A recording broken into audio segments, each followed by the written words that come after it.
नमस्कार, मैं Harendra Singh Tomar, founder and CEO एग्जामशाला।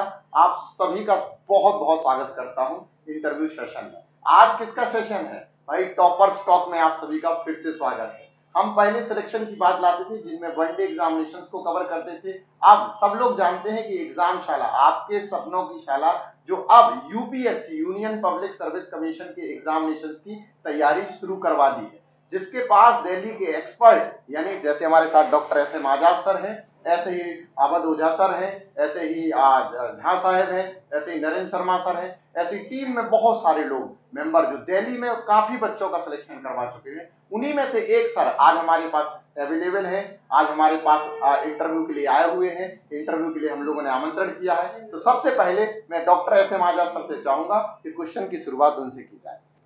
Very good evening to Surat people. और शायद सूरत में मैं पहली बार फील कर रहा हूँ कि इस प्रकार की योजना, इस प्रकार का सिस्टम पहली बार लाया गया है। एक बड़ा ही वाइब्रेंट और ब्रिलियंट कहा जा सकता है 25-26 साल का जवान जो ऑलरेडी आईपीएस कर चुका है, यानी आईपीएस के पद पे होते हुए भी फिर से उसकी कहा जा सकता है तीव्र भूख जो है कि नहीं, उसको यहाँ तक ले आई है कि वो इन दिनों आईएएस के प्रतिस्पर्धा में आईएएस का रैंक हासिल कर चुका है। तो आइए गुजरात वासियों, इंटरैक्टिव सेशन में मैं इनसे कुछ सवाल करता हूं ताकि आप कुछ सीख सकें और सीखने के साथ उस चीज को आप फॉलो करें और आपको कैसा फील होता है मैं उसकी बात करता हूं।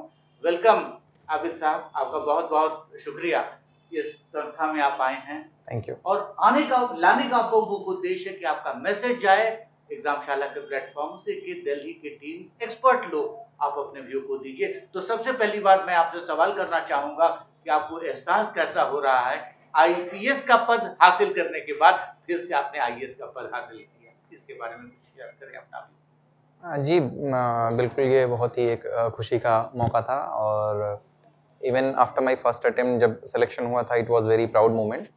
बट अभी जब selection hopefully as an IAS हो जाएगा और आईएएस सर्विस एलोकेट हो जाएगी, so it will be a much more prouder moment, क्योंकि ऐसा हमेशा था कि आई गेट द अपॉर्चुनिटी जहाँ पे ग्रास रूट लेवल पे काम किया जा सके, specially in the field of education health sector में अगर अपॉर्चुनिटी मिलती है तो I would say it is a very proud and happy moment for me as well as my family.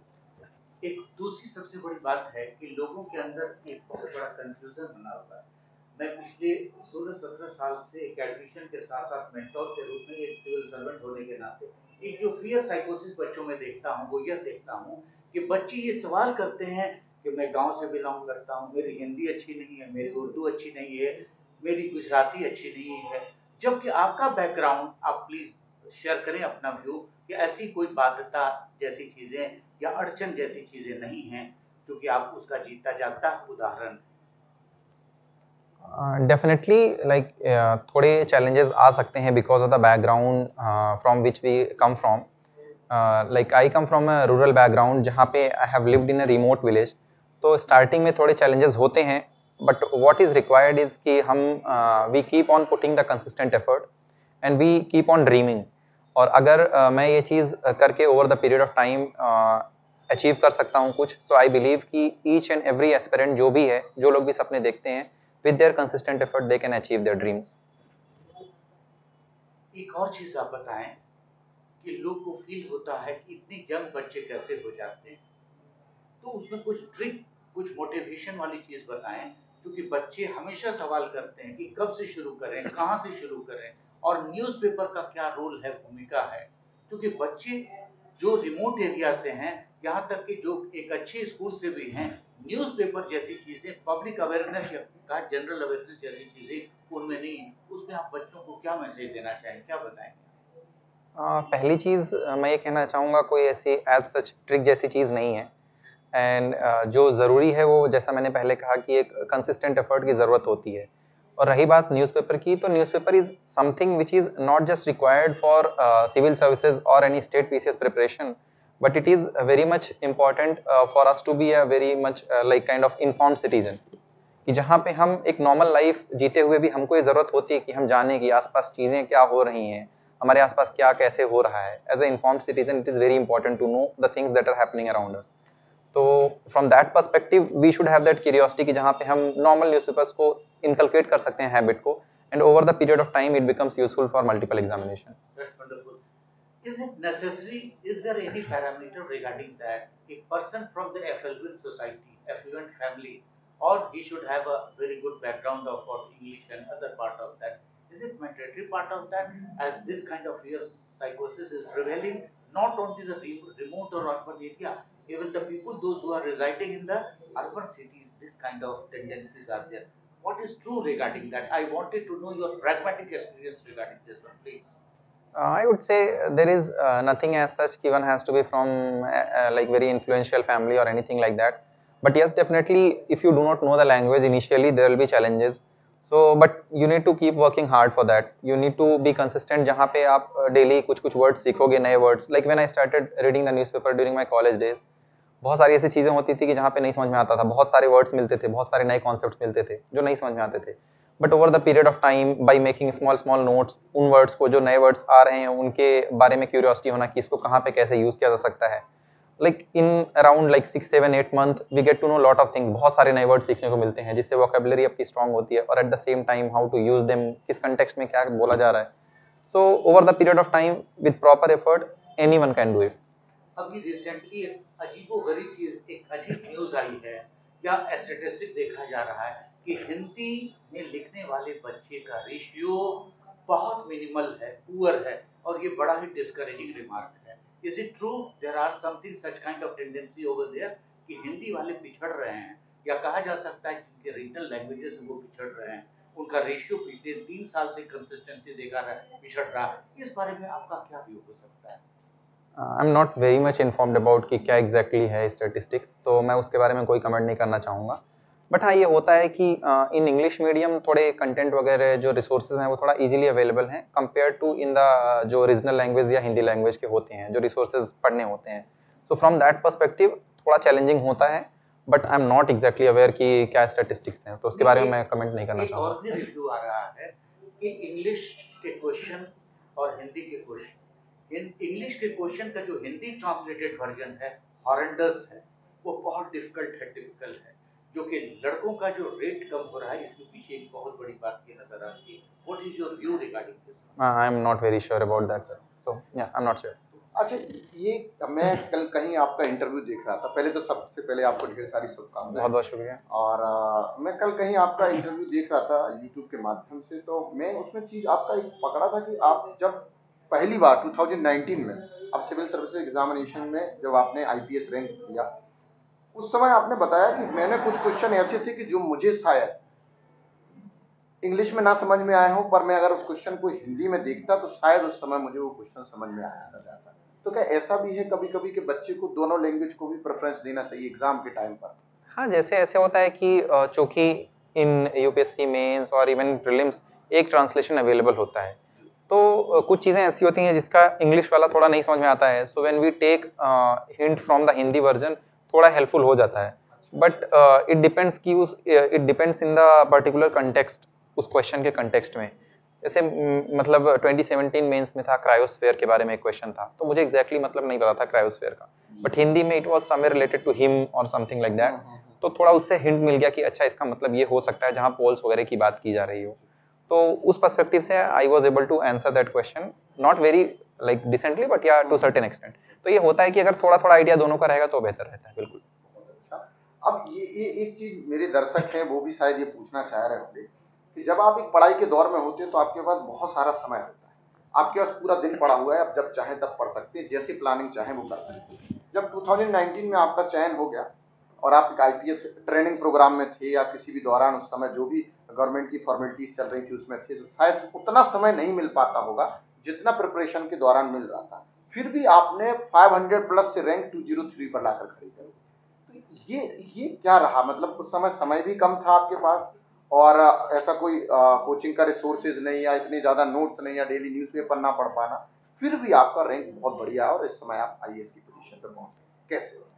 पहली चीज़ ये कि मतलब like once we join any service, तो मोस्ट ऑफ द सर्विस में अपॉर्चुनिटी होती है कि we can go for 1 year of EOL, extraordinary leave. तो I did not go for the training. मैं ट्रेनिंग पे ना जा करके मैंने वो लीव ले रखी थी, जिससे मुझे मोर और लेस सिमिलर टाइम मिला the time that I had in earlier preparation. But हाँ, प्रीलिम्स के लिए बिल्कुल बहुत कम वक्त मिला था, क्योंकि रिजल्ट के आने के बाद लगभग 20-25 दिन का वक्त मिला था आफ्टर सेलिब्रेशन एंड ऑल। तो पहली चीज़ तो ये थी कि कंसिस्टेंटली बहुत जो सबसे ज़्यादा चीज़ें जो फेवर की, it was the earlier experience, जो प्रॉपर अंडरस्टैंडिंग पिछले 2-3 सालों में डेवलप की थी चीज़ों की, दैट वाज वेरी हेल्पफुल। तो वो चीज़ तो थी ही साथ में, और कुछ चीज़ों को फाइन ट्यून करने की ज़रूरत थी। तो स्पेशली मुझे ये पता था कि मेरी वीकनेस की जो एरिया रही है, ऑप्शनल में अच्छे मार्क्स नहीं आए हैं, so I try to work on that. थोड़ा एसए में काफ़ी सारी प्रैक्टिस की, तो जो वीकनेसेस वाली एरिया थी उनको वर्कआउट करके उसमें इंप्रूव किया काफ़ी हद तक। तो उसमें इंप्रूवमेंट की वजह से मतलब रैंक में भी इंप्रूवमेंट आया। और ये एक क्वेश्चन मेरा एकदम पर्सनल वाला है कि जो करंट अफेयर है, बच्चे क्या करते हैं कि न्यूज़पेपर भी रीड करते हैं, और एक नहीं दो न्यूज़पेपर, दो या तीन न्यूज़पेपर रीड करते हैं, साथ ही साथ किसी डेली करंट अफेयर को भी उठाते हैं या फिर मंथली मैगजीन को भी उठाते हैं। जैसे मैं दर्शकों को बताना चाहता हूँ, एग्जामशाला संपूर्ण करके करंट अफेयर लॉन्च करती है हर 15 दिन के अंदर। वो करंट अफेयर चलो मान लेते हैं वो भी किसी ने उठा लिया, किसी और भी इंस्टीट्यूट या पब्लिकेशन की करंट अफेयर ले ली, आपने भी ली होगी। तो ये भी मीडियम अच्छा है, या फिर पर्टिकुलर करंट अफेयर को कैसे टारगेट किया जाए, वो थोड़ा सा बताइए बच्चों इन माय ओपिनियन, पहली चीज़ की newspaper reading is very important.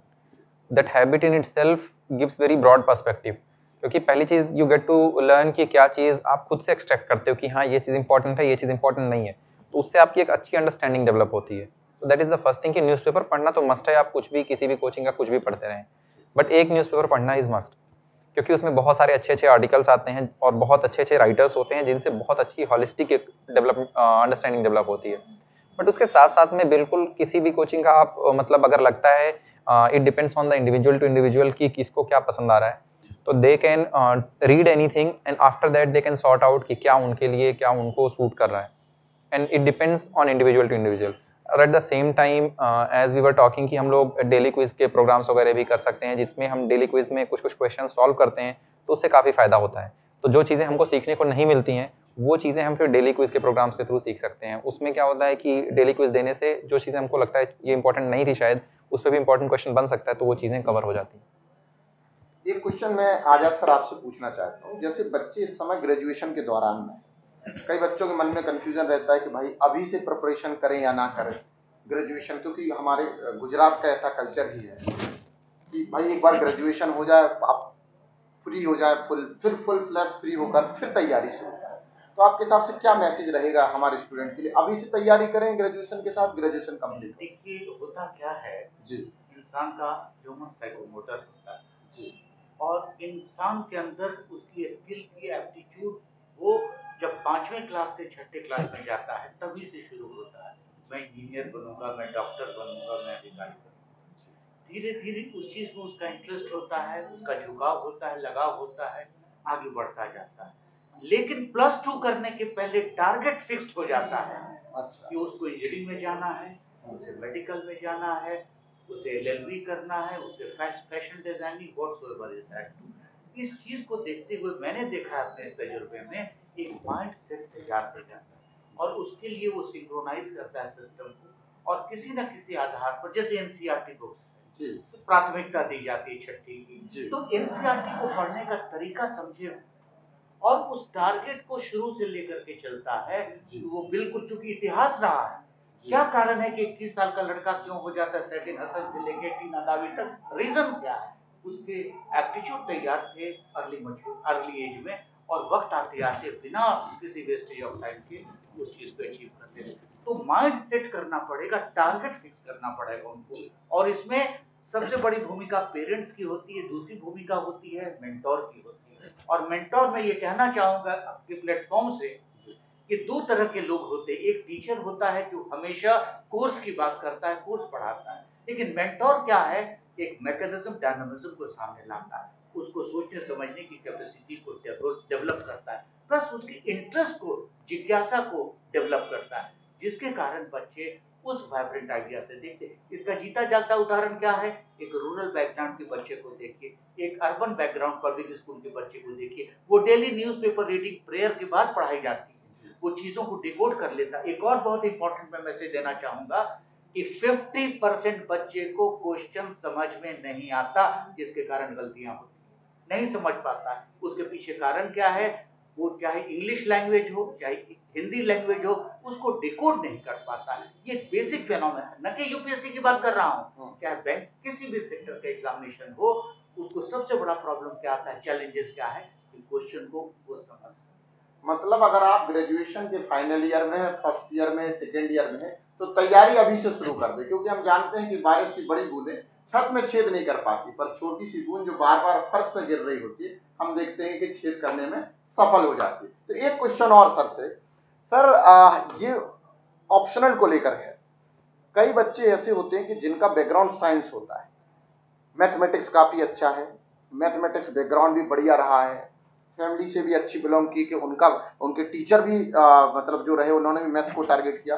कई बच्चे ऐसे भी होते हैं कि जिनके पेरेंट्स टीचर हैं, एज किसी हायर सेकेंडरी स्कूल में, वो भी मैथमेटिक्स पढ़ाते हैं, बैकग्राउंड बहुत अच्छा है।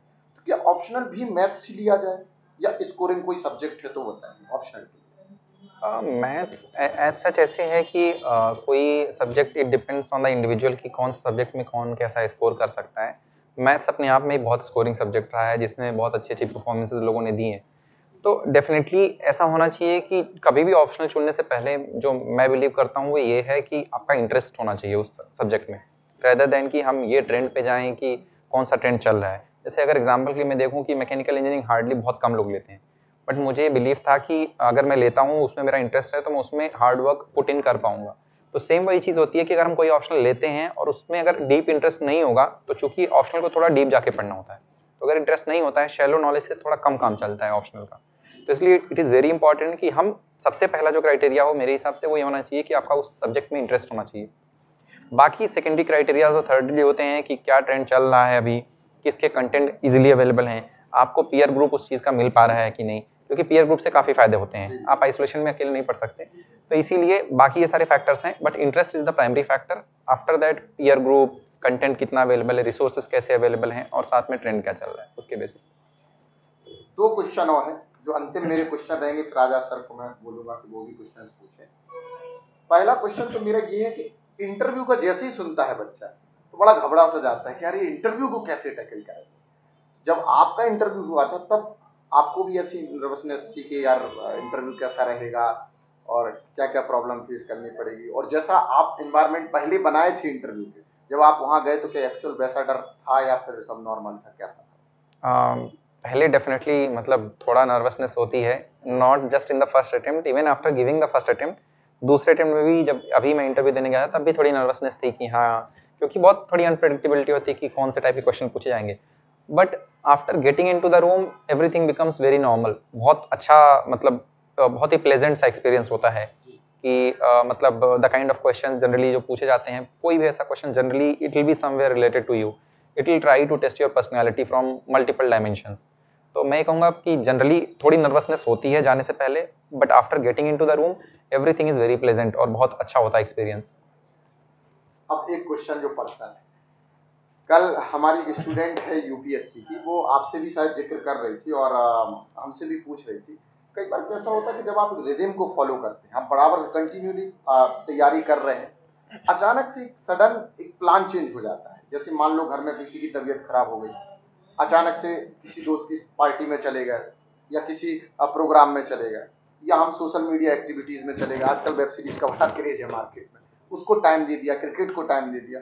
फिर देने के बाद बड़ा गिल्ट होता है बच्चों को कि यार 5 घंटे खराब हो गए, 6 घंटे खराब हो गए। तो ऐसे में गिल्ट करना जरूरी है या जो हो गया है उसको एक्सेप्ट करके आगे बढ़ना, या क्या चीजों को इग्नोर करना चाहिए, इसको कैसे मैनेज किया जाए? आई थिंक बहुत सारी ऐसी चीज़ें होती हैं, बहुत सारे ऐसे अनप्रेसिडेंटेड इवेंट्स हो जाते हैं, या इवन नॉर्मली कि जहाँ पे हमारा टाइम वेस्ट हो जाता है इन चीज़ों को लेकर के। बट उसमें अगर थोड़ा गिल्ट आए, वो अगर आपको मोटिवेट कर सके then it is good, but rather than कि बहुत ज़्यादा ऐसा गिल्टी फील करें और हम कुछ एक्शन में ना लेके आएँ, तो दैट इज़ नॉट गुड। मैं व्हेन आई वाज प्रिपेयरिंग 2018 के जब प्रीलिम्स क्लियर नहीं हुआ था, तो 2018 से 2019 आई स्टडीड एवरीथिंग। काफ़ी हद तक मैंने अच्छे से पढ़ाई कर ली थी, और 1 महीने पहले प्रीलिम्स के 1 या 1.5 महीने बचे होंगे, मेरे भाई का ऑपरेशन हुआ था एंड ही गॉट ऑपरेटेड, और मैं हॉस्पिटल में मुझे ऑलमोस्ट 20 दिन रहने पड़ गए थे। तो I was not even sure कि मैं उस 20 दिन में मैं कुछ भी पढ़ाई नहीं कर पाया था। I had to take care of him. उस 20 दिन में मुझे बिल्कुल नहीं पता कि मैं क्या 2019 का प्रीलिम्स दे भी पाऊंगा कि नहीं। और after his operation, bringing him back, उसके बाद वो सब करते हुए I was left with only almost 20-25 days of prelims.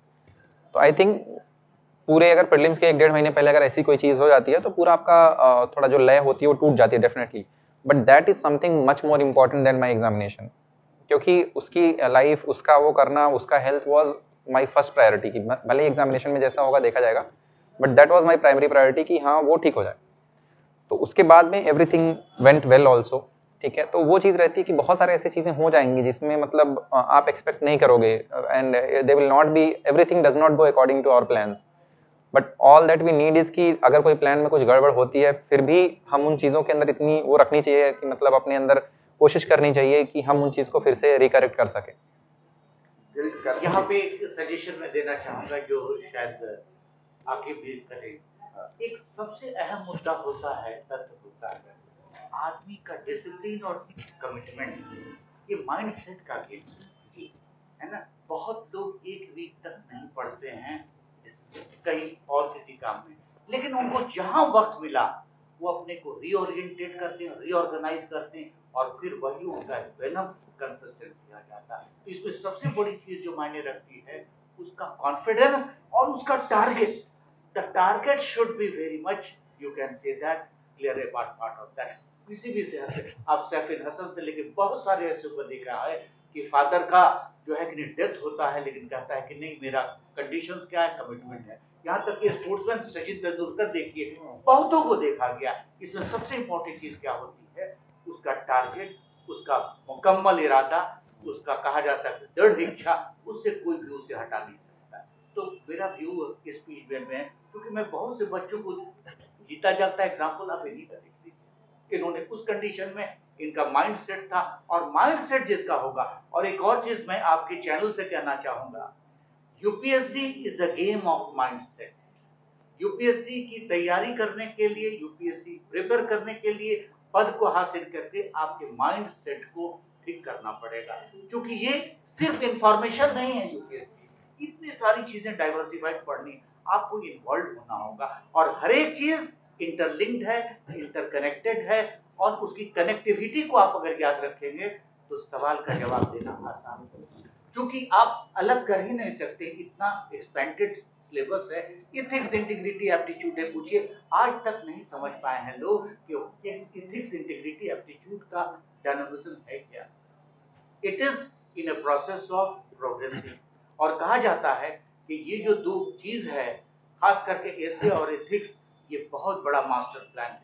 जो जिसने इस पे कमांड किया उसको ही मिल सकता है। इसमें आपकी क्या राय है? बिल्कुल, एस्से में काफ़ी मार्क्स के वेरिएशन होते हैं, तो अगर इवन 100 मार्क्स से लेके 150-60 मार्क्स, कुछ को 100 मिलते हैं, किसी को 150-60 मिलते हैं, तो उस पर्सपेक्टिव से अगर आपको एस्से में कमांड है तो डेफिनेटली परफॉर्मेंस ऊपर जाती है। इवन एथिक्स में भी मतलब हर एक सब्जेक्ट में किसी में भी अगर आपकी कमांड होती है और आप उसमें परफॉर्म करते हैं तो it can bring lot of difference. क्योंकि एक चीज है कि अब तक बच्चे सबसे ज्यादा नेग्लेक्टेड अगर कोई टॉपिक को फील करते हैं तो वो ऐसे, उनके दिमाग में यही है कि cow is a 4-footed animal, उसके आगे सोचते ही नहीं है बच्चे। अच्छा एट द 11th आवर कर देंगे, जबकि जब से सतीश चंद्रा कमेटी का रिपोर्ट है कि आपका ऐसे कैसा होना चाहिए, ऐसा ड्राफ्ट हो एक डीएम का, एक प्लानिंग हो सके, तो उसको लोग नेग्लेक्ट करते हैं। उसके लिए आपका मैसेज एग्जामशाला के चैनल से क्या होगा कि कैसे बच्चे अपने ऐसे पेपर जो एक नेग्लेक्टेड है उसके साथ सौतेला व्यवहार होता है। मैं तो कहूंगा कि 4 आपका सेक्शन है, 5 पेपर जीएस का 5 पेपर है, वो 5वां क्या है जिसको कहा जा सकता है जैकपॉट कहा जाए या डार्क हॉर्स कहा जाए, वो क्या है? तो इस तो आई थिंक कि एस्से के लिए थोड़ा रेगुलर प्रैक्टिस की ज़रूरत होती है, क्योंकि उसमें राइटिंग स्किल्स की थोड़ी एक ब्रॉडर और डीपर अंडरस्टैंडिंग की ज़रूरत होती है। तो मैं जो करता था वो ऐसे करता था। पहले तो मैं भी बिल्कुल जैसा आपने कहा कि नेग्लेक्टेड एरिया है, मैंने भी नेग्लेक्ट किया पहले अटेम्प्ट्स में। उसके बाद में जब लगा कि दिस इज़ समथिंग जिसमें थोड़ा सा मार्क्स इंप्रूव हो सकते हैं अच्छा करके, तो मैं I use to make small notes पूरे ओवर द वीक, और at the end of that week मैं उस टॉपिक पे, लेट्स सपोज वाटर पे अगर मैंने कुछ नोट्स बनाए, तो at the end of that week मैं वाटर पे कैसे लिखूंगा। फिर कोई अगर सस्टेनेबिलिटी के ऊपर या फेडरलिज्म के ऊपर कोई नोट्स बनाए हैं मैंने हफ्ते भर, तो at the end of that week मैं फेडरलिज्म या उस टॉपिक पे लिखूंगा। इकोनॉमिक रिफॉर्म्स पे कुछ बनाए, तो बेसिकली वैसा किया जा सकता है कि you can work on one topic, give half an hour to 1 hour on one topic, and at the end of that week you try to write on that topic for like one essay on that topic. तो इसमें थोड़ा improvement किया। आपने काफी वक्त दिया। अब मैं चाहूंगा कि दर्शकों को एक स्ट्रॉन्ग क्या मैसेज दिया जाए जो बच्चे हैं, ताकि उनको इंस्पिरेशन मिल सके। My first message would be that all of you should dream. That is the first thing कि like we all have the capability, कहीं से भी आप हों, कितने भी challenges face कर रहे हों, if we dream and then we consistently put right effort in right direction, then all of us can achieve whatever we are dreaming for. So we should start dreaming and then we should work for it to achieve the success in life.